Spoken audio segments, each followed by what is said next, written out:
ওং নমো নারায়ণায়।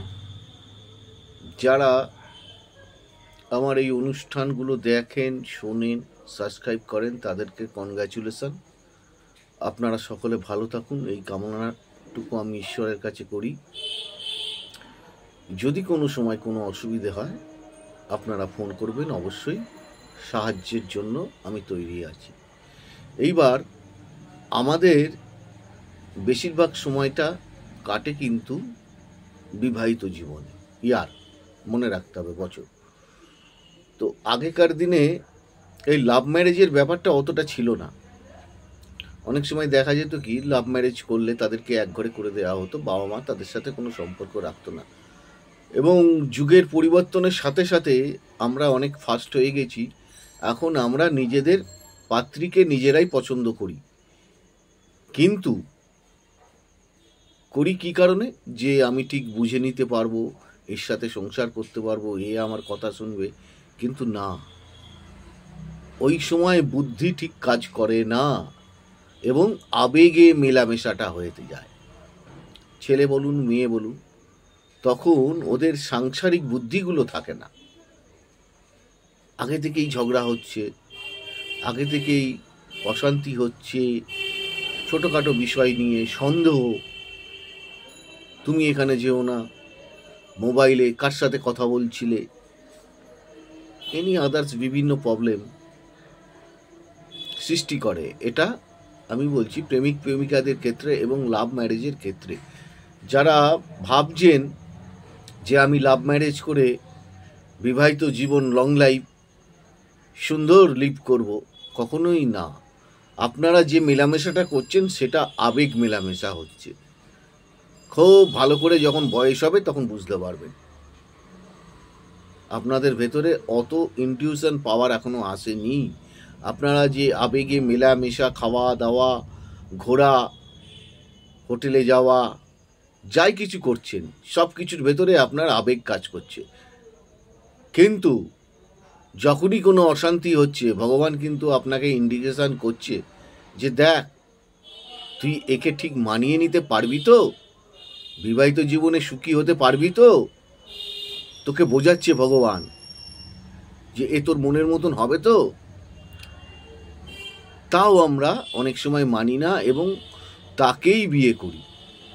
অনেক ক্ষেত্রে এটা হয় না।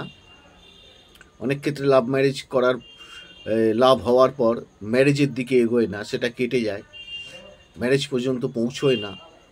তো যাদের ক্ষেত্রে ম্যারেজ পর্যন্ত পৌঁছয় তারা কিন্তু সব আবেগেই কাজ করে। অ্যাকচুয়ালি একটা বুদ্ধি কাজ করে হচ্ছে আপ টু 30 ইয়ারের পর, মানে 30 বছরের পর একটা সাংসারিক বুদ্ধি মাথার মধ্যে চলে আসে। আর আপ টু 16 থেকে এই 15 বছর 14 বছর কিন্তু ভেরি ডেঞ্জারাস। এই সময় আবেগ বুদ্ধিটা বেশি কাজ করে। যাদের ক্ষেত্রে বুধ খুব স্ট্রং আছে তারা এই সময় ঠিক ধরে নিতে পারে যে এই মেয়েটার সাথে আমার বিয়ে হলে আমি বিবাহিত জীবনে সুখী হতে পারবো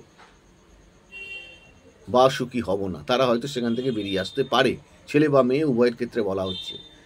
আর অনেক ক্ষেত্রে এই বুধ গ্রহ যদি আপনার ডিস্টার্ব থাকে তাহলে বুদ্ধি আপনাকে দেবে না, এবং সেখান থেকে চন্দ্র একটা আবেগে কাজ করবে, আবেগবশত কাজ করে দেখা যাবে যে ম্যারেজ লাইফের পর আপনি 30-32 যেই কেটে যাচ্ছে ইয়ারটা, তখনই একটা পস্তানোর লাইফ, যে সাথে তো আমার মনের মিল হচ্ছে না। এর কারণটা কি? নিশ্চয়ই কোনো কারণ আছে। তো লাভ ম্যারেজের ক্ষেত্রে আগেকার দিনে যেমন বেশি প্রাধান্য দেওয়া হতো না, সাংসারিক দিক থেকে বাবা মারা যাই দেখে দিত তাই নিয়েই কিন্তু আমরা সংসার করতাম।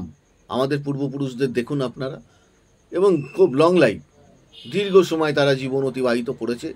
সেরকম কোনো ঝামেলা অশান্তি ছিল না, একত্রিত ফ্যামিলি ছিল, সবাই সবাইকে মানিয়ে নিতে পারতো, সবাই কাজের হাত বাড়িয়ে দিত।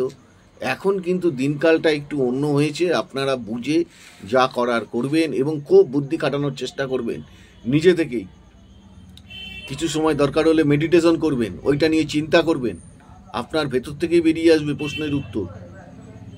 আপনি ম্যারেজ করে, লাভ ম্যারেজ করে বিয়ে করবেন না অ্যারেঞ্জ ম্যারেজ, বাবা মা যা দেখে দেবে সেইটাই আপনি গ্র্যান্ট করবেন, সেইটা নিয়ে সুখী হতে চাইবেন। সেক্ষেত্রে ব্যাপারটা কিন্তু একটু আলাদা। আজকে যে প্রসঙ্গটা আলোচনা সেটা হচ্ছে লাভ ম্যারেজ। লাভ ম্যারেজের ক্ষেত্রে 3-4টে জায়গা দেখতে হয় এবং 3-4টে গ্রহ দেখতে হয়। 3-4টে জায়গা বলতে 1, 5, 7 অ্যান্ড 11 কানেকশান। ছেলেদের ক্ষেত্রে শুক্র গ্রহ, মেয়েদের ক্ষেত্রে মঙ্গল গ্রহ কতটা পাওয়ারফুল আছে সেইটা দেখে তবেই কিন্তু লাভ ম্যারেজের দিকে এগোনো যায়। এবং দেখুন এখনকার দিনে সেই মেয়েরাও নেই, সেই ছেলেও নেই, কিন্তু সব কিন্তু একটু উচ্ছৃঙ্খল টাইপের হয়ে গেছে। মানে এখনই চাই, এখনই সব কিছু দরকার, এখনই শেষ করব, আবার নতুন করে কিছু শুরু করব, এই মেন্টালিটি সব চলে এসছে। তো যাই হোক, আমি সেকেন্ড পার্ট আপনাদের জন্য তৈরি করছি। লাভ ম্যারেজের ক্ষেত্রে কোন কোন কানেকশানগুলো থাকলে লাভ ম্যারেজ হয়, সুখীর ব্যাপারটা আলাদা। বিবাহ আর বিবাহিত জীবন সুখী দুটোর ক্ষেত্র কিন্তু আলাদা। খুব ভালো করে বুঝতে হবে কি বলতে চাইছি, আপনি কি করতে চাইছেন।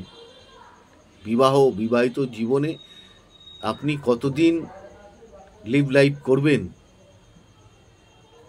সেইটা করবেন ভালো সুন্দর জীবন, নাকি কিছুদিন বাদেই আপনার সম্পর্কটা ভেঙে যেতে পারে, সেইটার জন্যই আজকে মেন প্রসঙ্গ। তো সেকেন্ড পার্টটা আপনারা দেখুন, দেখলে অবশ্যই বুঝতে পারবেন যে আপনাদের জীবনে অ্যারেঞ্জ ম্যারেজ আছে কি না, লাভ ম্যারেজ আছে কি না, লাভ ম্যারেজ কতটা সাকসেস হবে, সেই জন্যই আপনাদেরকে জানানো। আপনারা অনুষ্ঠানগুলো দেখুন, লাইক শেয়ার সাবস্ক্রাইব করুন। ঈশ্বর আপনাদের সকলের মঙ্গল করুন। আপনারা সকলে ভালো থাকুন।